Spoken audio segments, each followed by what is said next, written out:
अदी तव्हांजो नालो छा आहे? छा मसालो आहे?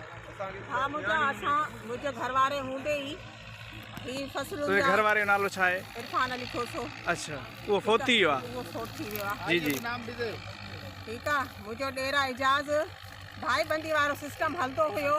बई भाउर रलजी मिलजी खणंदा हुआ बिल्कुलु सुकून सां तरीक़े सां, का बि रोक रंड न हुई। 2 साल मुंहिंजो घरवारो वफ़ात थी चुको आहे।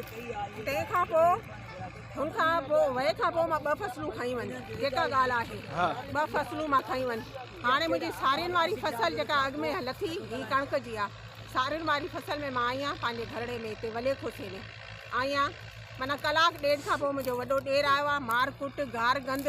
छा नालो आहे हुनजो? एजाज खोसो। अच्छा। अली गोहर मारकुट करे मुंहिंजो ही बच्चो हिन खे मारी। मुंहिंजो वालिद साहब बाबा पीर सना उन खे मारी। मुंहिंजी वालदा मूंसां गॾु आई, उन खे मूंखे गार गंद।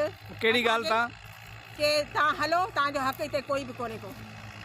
अच्छा माना जेके अॻु में सारियूं खयूं उन मां बि तव्हांखे हिसो न मिलियो? ॾिनो। ज़ोरा मारी करे आधी रात जो मूंखे घरां बि कढी दरपदर करे मां आधी रात जो बचड़ा वठी पनाह वरितो आहे मेहड़ वञी ॿिए कंहिंजे घर में, पंहिंजो ज़ाती घर। हिमल बि केरु मीडिया वारो वञी ॾिसे पोयां ताला हणी करे मुंहिंजे घरड़े खे पाण निकितो कराची वेठो आहे, हिते अचण लाइ बि तयारु न आहे।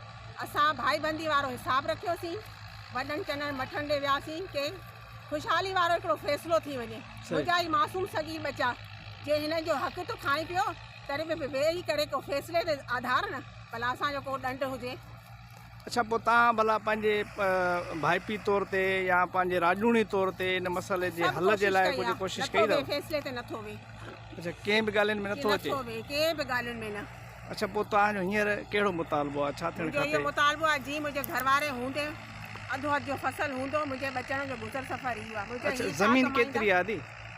ज़मीन ही 30-35 जरेब आहे। मुंहिंजा भाउ जंहिं ते इहो झेड़ो हले थो पियो। अच्छा। पोइ अहिड़ो 100 जरेब कोन्हे का। मुंहिंजो गुज़र सफ़र आहे। मुंहिंजा भाउ, मां बेवा, मुंहिंजा ही 3 यतीम बच्चा। मुंहिंजो आख़िरी पुटु इहा 3 सालनि जो आहे। घणा ॿार आहिनि तव्हांखे? करायो मुंहिंजा 3 ॿार आहिनि। 3 ॿार आहिनि। हाणे तव्हां इहो चवणु आहे त तव्हांजो जेके मुड़ुस जी जेका ज़मीन में हिसो हुयो उहो तव्हांजो ॾेर खाई वेठो आहे? खाई वेठो आहे। तव्हांखे हक़ नथो ॾे? ॿी फसल आहे। हीअ हींअर बि थ्रेशर हले थो पियो।